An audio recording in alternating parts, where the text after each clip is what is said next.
श्री स्वामी समर्थ मित्रांनो, अक्कलकोटमध्ये श्री स्वामी समर्थ महाराजांनी हैदराबाद संस्थानातील जहागीरदार शंकरराव राजराव रायन यांची व्याधीमुक्त करून इसवी सन 1877मध्ये पादुका स्थापन करून मठ बांधून घेतला.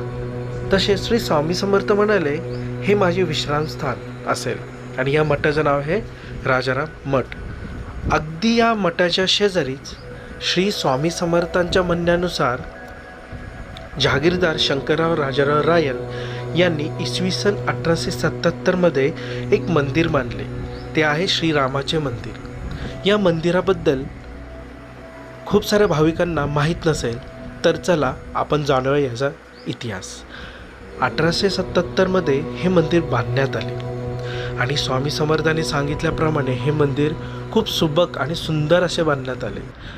आणि या मंदिरामध्ये आल्यानंतर श्री स्वामी समर्थ आपल्या आजूबाजूला आहेत असा भास होतो. तर नक्कीच तुम्ही या आणि या मंदिर